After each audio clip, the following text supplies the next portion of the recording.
Welcome back to the Fixed Ops Roundtable. Jim Roche is the founder and CEO of WarrCloud, who is turbocharging your automotive warranty processing, a great friend of the automotive retail community. Jim, welcome back to the Fixed Ops Roundtable. Ted, great to be here and always great to see you. Thank you. A lot going on this time of year in automotive, especially in fixed ops. We're approaching the holidays. We got, I think, maybe 6 weeks left in the year. And I've never seen so much focus on warranty. And you've done some spectacular things in changing how we look at the way we process that. So my compliments and congratulations to you. Oh, thank you. Yeah, it's you worry that when you say warranty or warranty processing, people are going to start to nod off. But it is an increasingly important revenue stream for the dealers' fixed operations, which, is the primary profit driver. So when you look at through that lens, it tends to get exciting. Well, I know you've got some great information to share, so I'm going to bring it up and let you take it away. Oh, thank you. Yeah, let's turn to the slides. Today's topic that I chose is related to where I think we're going as an industry in the next couple of years. We've already seen here as we approach the end of the year that new vehicle sales are decelerating. New vehicle sales and used vehicle prices have softened. And as usual, we're going to be going back and looking at fixed operations to really be the profit driver for the dealer. And one of the things that is a way to optimize profit is outsourcing.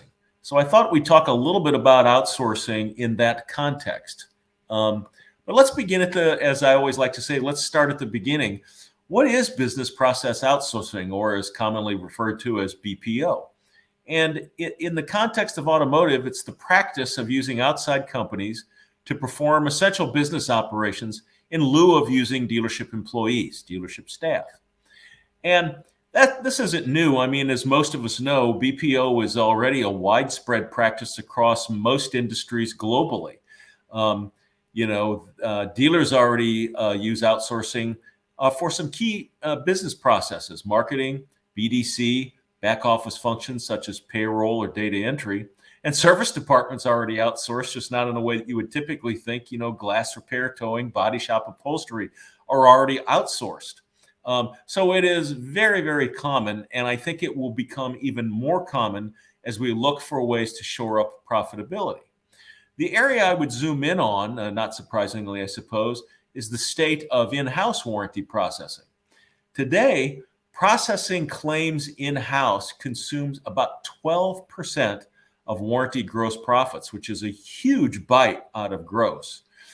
And the reason for that is simple. It's because today there is no technology that makes us more efficient when it comes to processing claims. So each claim takes about, on average, 11 minutes to process. Skilled employees are hard to find and keep. As I mentioned, there is zero in-house automation. And as we'll look at more here momentarily, the W-2 based claims administrators working at dealerships seem to be a dying breed. This is the trend line that we are seeing for human-based warranty administrators at the dealerships. It's on the decline. And what we're seeing is an acceleration of that decline as we go forward. So why would you want to look at outsourcing something like warranty processing? Well, there's a whole bunch of reasons. First, outsourcing is less expensive. With the right vendor, you can save 50 to 60% off of your current expenses. And this is really the most significant way to move toward an improved gross. You can also convert your fixed expenses, think salaries, benefits, bonuses, to a variable expense where the expense level, rises and falls depending upon your warranty revenue level in a particular month. Because business process outsourcers are specialists, they have the ability and the time to find that extra 0.2 or 0.4 hours, which increases your warranty billings. And outsourcing is faster. Typically claims are processed within 24 hours, if not sooner. So those are all some great reasons, but as they say, but wait, there's more. One of the dangers of in-house warranty processing is getting behind. Outsourcing, you don't get sick or quit or go on vacation. Sometimes with some employees, complacency can set in. You sort of accept the status quo. There can be a lack of accountability, certainly in longer tenured employees, where by contrast, the accountability of a BPO is non-negotiable. Expectations continue to rise, and you as the customer, you demand top performance. And business process outsourcers have more expertise. Typically they employ battalions of people who have years, if not decades, of experience in warranty processing in each brand. This is impossible to replicate in the dealership setting, and I think really is a significant benefit for outsourcing. And final slide on this, outsourcing removes the compliance camouflage. This is a critical but hard to spot thing.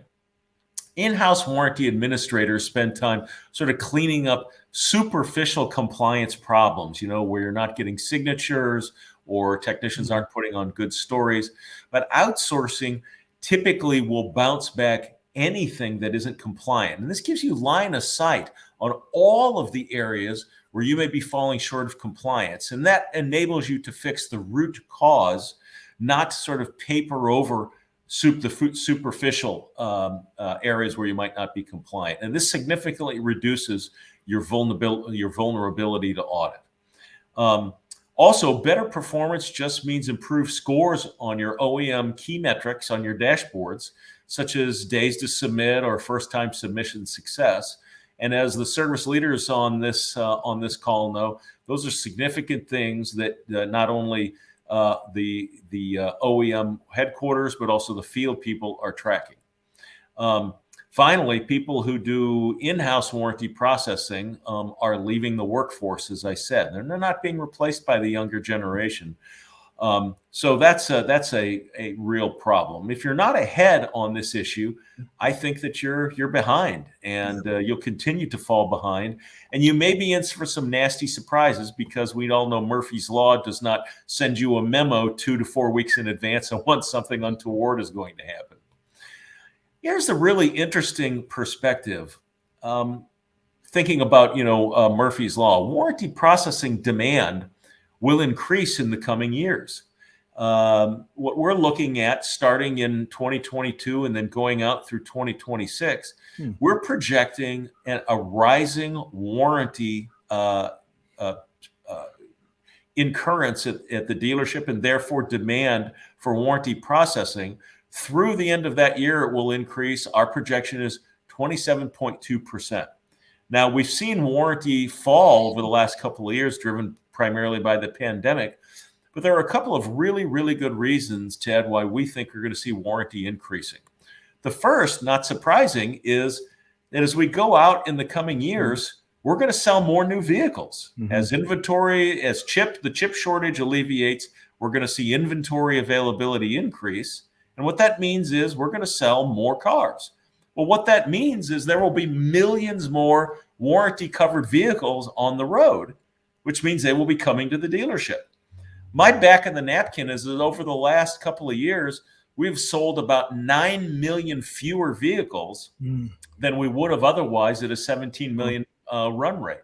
Wow. So going forward, we're going to see that replaced, and that means there will be more warranty work in the dealership. But the second and more really kind of hidden and interesting thing, this information, which I just saw last week from produced by We Predict, shows the warranty spend on an electric vehicle versus an internal combustion engine. Now look at that. We already know that we're going to be selling more and more EVs as we go forward. And the warranty in the first 12 months of an EV is 300% higher than on an internal combustion engine on average.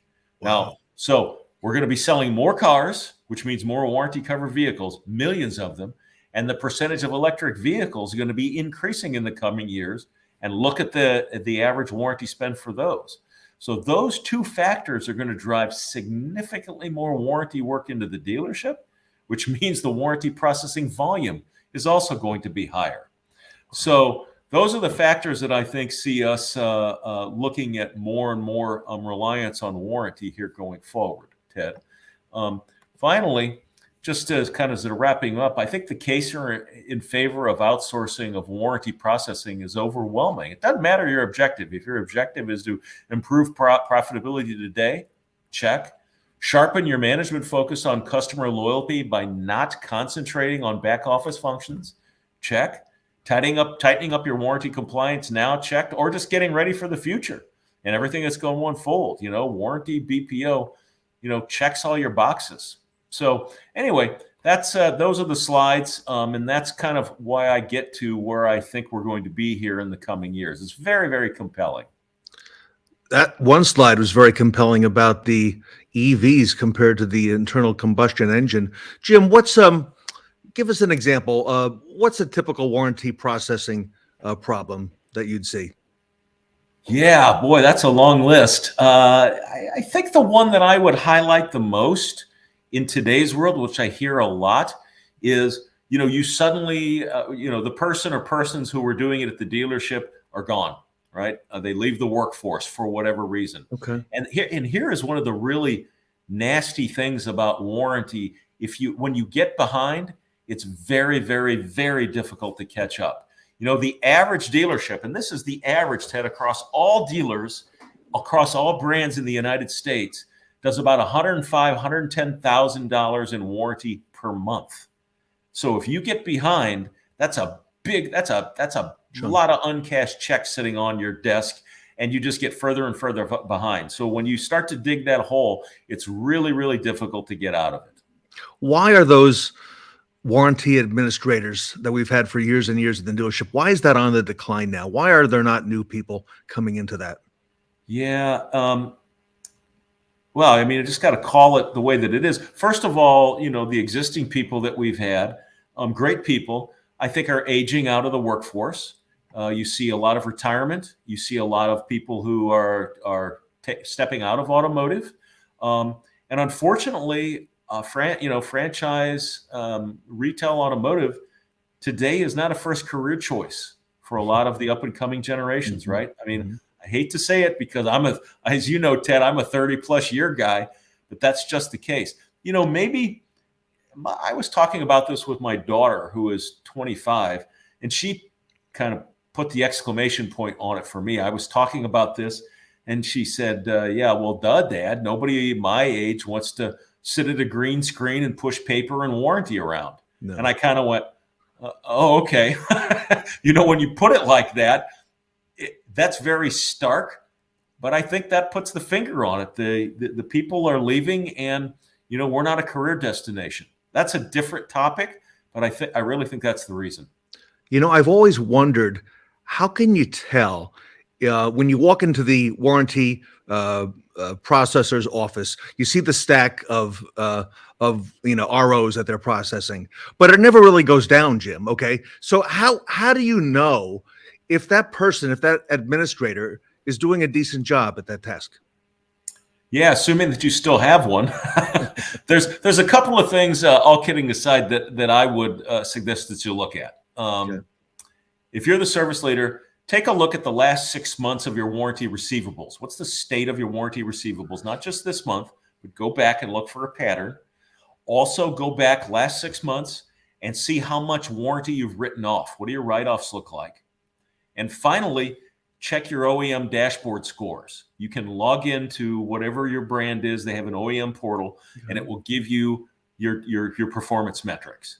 Look at those three things to kind of get a sense of where you're at. Not just a stack of paper. I get that that's kind of the daily you walk by and you take a glance, but sometimes these things can be a little bit deeper. That's not very time consuming, but I think it would be critically important to take a look at those.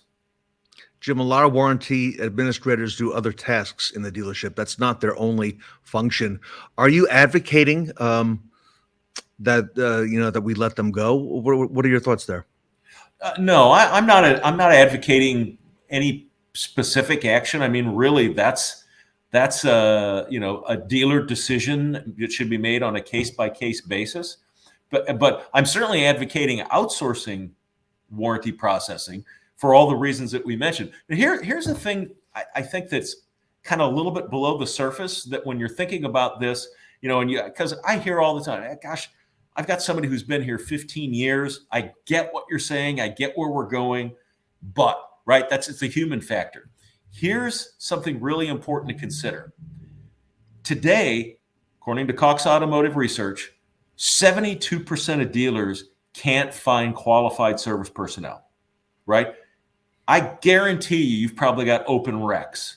Now, that person has a lot of knowledge and a lot of skills that can be repurposed and used elsewhere in the dealership.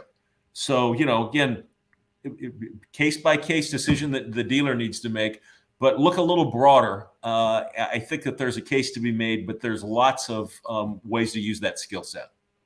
Jim, a lot of eye-popping information that you've shared with us today. We've heard a lot of things about warranty, and you're showing us now that the facts are maybe a little different than what we've been hearing from others. So I hope you will come back and talk to us again about this.